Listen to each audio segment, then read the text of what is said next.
Le travail est une souffrance. C'est du moins ce que je pensais dans ma ville natale.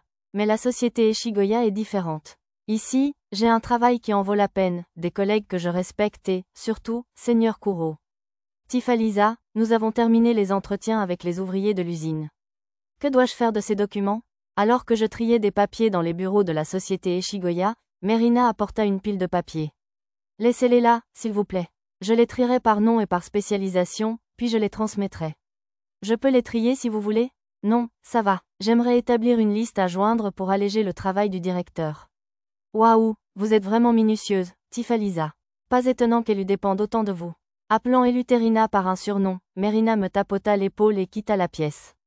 J'examinais les documents, qui contenaient des listes claires d'informations et de points importants des entretiens. Les hauts gradés de la compagnie Eshigoya avaient tous étudié à l'Académie royale de la capitale royale, ils étaient donc bien plus talentueux que leur apparence voyante ne le laissait supposer. Tifalisa, nous avons recruté un bijoutier et un graveur. Pendant que je triais les documents d'entretien, Luna, une noble de petite taille chevauchant un loup de pierre, entra dans la pièce suivante. Ça vous dérangerait de vous occuper des contrats? Elle me tendit des papiers, encore attachés à un presse-papier. À en juger par leur qualification, le bijoutier et le graveur semblaient tous deux répondre à toutes nos exigences. Malgré son air d'enfant, Luna excellait à séduire les artisans lunatiques. Malgré mon caractère peu sociable, je ne pouvais qu'envier son talent. Certainement. Puis-je les transmettre directement au directeur une fois rédigés? Oui, s'il vous plaît. Sur ce, elle sortit de la pièce, chevauchant le loup de pierre, déclarant joyeusement, le travail est terminé. C'est l'heure du goûter. Je souris intérieurement. J'avais tendance à travailler sans pause, alors je pourrais sans doute m'inspirer de son exemple. Bon, encore un peu. Tandis que je continuais à travailler sur les documents qui s'accumulaient, le soleil commença à se coucher, la pièce s'assombrissant. Alors que je me demandais s'il fallait charger le chandelier de pierre de magie pour obtenir un peu de lumière, une légère brise s'insinua dans la pièce. Tu vas te fatiguer les yeux. Au même moment, la pièce s'illumina soudain. C'était le seigneur Kuro. Bien que son ton fût un peu froid, c'était un homme bienveillant qui veillait constamment sur nous. Avant de me pencher derrière la montagne de paperasse, je me suis rapidement regardé dans un miroir à main et j'ai recoiffé mes cheveux. Bon retour, seigneur Kuro. Je me suis levé pour le saluer. J'aurais aimé l'accueillir avec un sourire chaleureux comme Eleuthérina et les autres, mais c'était tout simplement trop demandé pour quelqu'un comme moi. Me maudissant intérieurement d'être toujours aussi sérieux, j'ai sorti quelques documents d'un tiroir. Tifalisa, tu es un peu pâle. Prends-tu assez de pause? Oui, je suis désolée. C'était un mensonge. Je ne voulais pas inquiéter Lord Kuro, alors j'ai menti sans réfléchir. Luttant contre ma frustration, je me suis concentrée sur le travail à accomplir. J'aimerais que vous jetiez un coup d'œil à ceci, s'il vous plaît, Lord Kuro. Alors que je tendais à Lord Kuro des papiers nécessitant son approbation, j'ai entendu des pas frénétiques dans le couloir. Les pas s'arrêtèrent devant la porte du bureau, et après un court silence, Eleuthérina entra, l'air calme. Ses cheveux et ses vêtements étaient bien coiffés, mais ses joues rouges trahissaient la véritable histoire des pas de tout à l'heure. C'était impressionnant qu'elle ait pu reprendre son souffle si vite, sachant qu'elle avait dû courir du salon du rez-de-chaussée jusqu'à ce bureau au dernier étage. Trouvant étrange qu'elle soit toujours capable de détecter le retour de Lord Kuro depuis le rez-de-chaussée sans aucun contact préalable, je lui ai demandé un jour comment elle faisait, mais elle m'a répondu que c'était le pouvoir de l'amour, le visage parfaitement impassible. J'avais depuis renoncé à l'interroger sur ce genre de choses. Bon retour, Lord Kuro. Eleuthérina esquissa un sourire radieux en saluant Lord Kuro. Merci. Contente que vous alliez bien. Des nouvelles? Oui, des habitants du quartier se sont opposés à la construction de l'usine, mais nous avons réussi à les convaincre grâce à un raisonnement sincère. Nous pouvons commencer les travaux dès demain. Bravo, Madame la directrice. Le sourire d'Eleuthérina s'illumina encore davantage au compliment de Lord Kuro. J'avoue que j'étais un peu envieuse que Lord Kuro l'ait complimenté. Sa main sur son épaule ne fit qu'attiser la jalousie. Merci beaucoup, Seigneur Kuro. Mais je n'aurais pas pu y arriver seule. C'est aussi grâce à tous les autres dirigeants, et surtout à Tifalisa. Oui, bien sûr. Bon travail, Tifalisa. Pas du tout. Eleuthérina eut la gentillesse de me féliciter, elle aussi. J'avais honte d'avoir été jalouse d'elle pour une bêtise aussi absurde.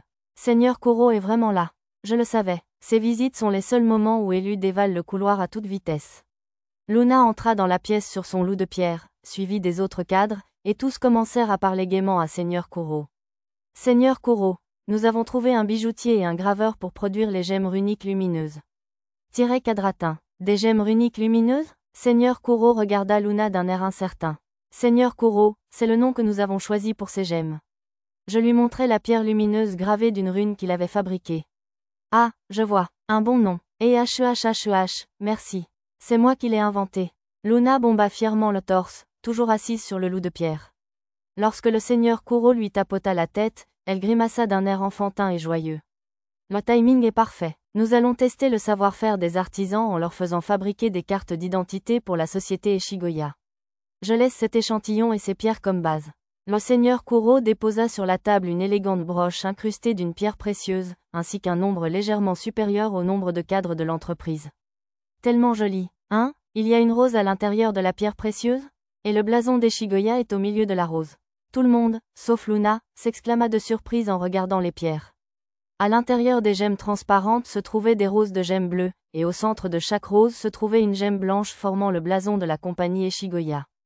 Elle avait probablement été modifiée par magie, mais même s'il existait un sort permettant de raffiner de si petites gemmes en forme de blason, je n'avais jamais entendu parler d'une magie permettant d'enchasser une plus petite gemme dans une autre, à moins qu'elle ne soit en verre.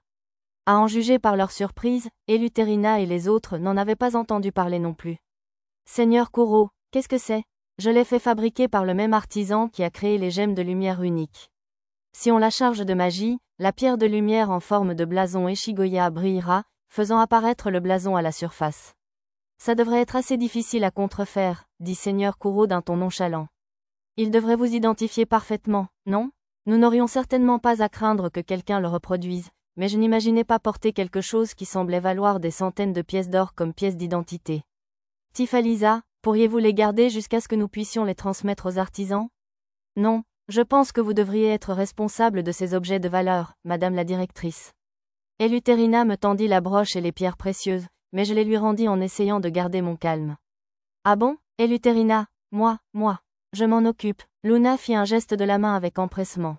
L'ignorant, Eleuthérina accepta de s'en occuper elle-même et rangea les pierres précieuses et la broche dans le coffre-fort du bureau.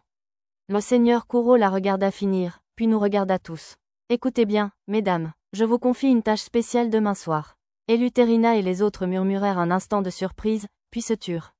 Est-ce que tout le monde, sauf moi, comprenait ce qu'il entendait par « tâche spéciale » ? Nous commencerons au premier cycle de nuit et terminerons au deuxième, mais il y a de fortes chances que vous ne puissiez pas travailler le lendemain.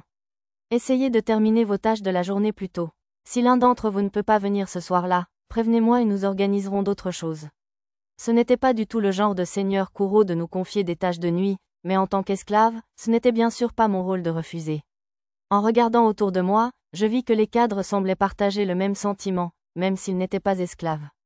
Seigneur Kuro, cette tâche spéciale est-elle pour nous tous? C'est exact, tous les cadres qui le peuvent. Alors que je pensais être probablement exclu en tant que non-cadre, Seigneur Kuro me regarda et ajouta « Cela vous concerne aussi, Tifalisa. » Peut-être que Lord Kuro lit dans les pensées. J'ai essayé de lui faire des avances mentalement, mais il n'a pas réagi. T'es très bien. Quel genre de vêtements préféreriez-vous qu'on porte? Eleuthérina s'est étrangement rapprochée de Lord Kuro en posant la question. Peut-être un peu trop, hein? Ce que vous voulez, ça me va. En répondant, Lord Kuro s'est discrètement éloigné d'Eleuthérina. C'est Lord Kuro pour vous. J'ai eu un peu de peine pour Eleuthérina, qui semblait légèrement déçue, mais notre manager devrait montrer l'exemple en ne mêlant pas affaires et affaires personnelles. Oui, c'est tout. Je ne dis certainement pas ça par jalousie. Désolé, mais je dois m'occuper de quelque chose. Pendant que mes pensées s'emballaient, Lord Kuro s'est brusquement excusé et s'est téléporté hors du bureau. Les papiers que je lui avais remis étaient empilés sur le bureau, déjà remplis avec son sceau d'approbation, même si j'ignore quand. Preuve qu'il les avait bien examinés, il y avait même quelques formulaires avec des notes expliquant la raison de leur révision ou de leur rejet. Quand j'ai levé les yeux des papiers rendus, j'ai entendu des cris de joie emplir la pièce. Alors, c'est bien ce que je pensais? C'est sûr, Lord Kuro est un homme aussi, après tout. Élu, qu'est-ce que tu vas porter pour attirer son attention? Je vais me donner à fond. De quoi parle-t-il? J'étais perplexe lorsqu'un cadre m'a posé une question étrange. Tifalisa, quel genre de tenue vas-tu porter pour séduire Lord Kuro? Séduire? Oh, allez, on est toutes des dames ici, alors inutile de faire l'innocente. Tu as des sentiments pour Lord Kuro aussi, n'est-ce pas? Qu'est-ce que tu racontes? Mais qu'est-ce que tu racontes? Je me suis couvert la bouche pour ne pas m'exclamer. Tifalisa, si tu n'as rien à te mettre, aimerais-tu m'emprunter quelque chose? Non, ça va, merci. Eleuthérina a proposé son aide, mais j'ai secoué la tête. Mais c'est la première fois que Lord Kuro nous demande de la compagnie. Tu auras aussi besoin de jolis sous-vêtements et de chemises de nuit, n'est-ce pas? À ce moment-là, même moi, j'ai compris où ils voulaient en venir. Ils ont dû prendre les paroles de Lord Kuro pour une invitation à une aventure nocturne. Mais je savais que l'intègre Lord Kuro était bien la dernière personne à faire une chose pareille. Même lorsque Nehru et moi l'avons abordé nu avec d'autres filles, il a semblé mal à l'aise et nous a fait enfiler des manteaux. J'ai levé la tête pour dissiper leur malentendu, mais j'ai été frappé par les sourires radieux et les voix féminines d'Eleuthérina et des autres. Peut-être que si c'était eux, au lieu d'une fille au visage renfrogné comme moi. Tifalisa, qu'est-ce qui ne va pas? Je suis un peu fatiguée et j'ai dépassé mon temps de travail. Si tu veux bien m'excuser. Sur ce, je me suis presque enfuie du bureau. Tout ce que j'ai est si simple. De retour dans ma chambre, j'ai contemplé avec déception les sous-vêtements et les chemises de nuit que j'avais sortis de mon placard et de mes tiroirs. Des sous-vêtements comme ça ne rendront pas Lord Kuro heureux. Non, non, n'y pense pas comme ça. J'avais prévu d'aller me coucher de colère dès mon retour, mais je n'arrivais pas à m'endormir. Au lieu de cela, j'ai arpenté ma chambre jusqu'à ce que je finisse par choisir des sous-vêtements et des chemises de nuit. Mais qu'est-ce que je fais? Je me suis jetée sur les vêtements, désespérée. Ils vont se froisser. En réalisant cela, je me suis relevée d'un bond. Pour l'instant, les sous-vêtements que j'avais achetés lors d'une sortie shopping avec Eleuthérina et les autres il y a quelque temps étaient les plus beaux. J'ai donc choisi cela et la chemise de nuit achetée au manoir Ivy, rangeant tout le reste dans le placard et la commode. Je ne me faisais pas d'illusions, mais je voulais au moins être sûre de ne pas avoir l'air négligé à côté d'Eleuthérina et des autres cadres. Avec ça, peut-être que Lord Kuro.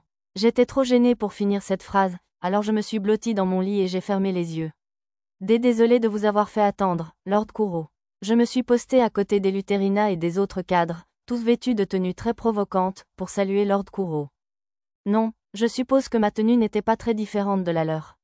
Mademoiselle la directrice, vous êtes toutes très audacieuses aujourd'hui. Bien sûr, puisque vous nous avez demandé, nous avons tous fait de notre mieux pour nous mettre sur notre 31.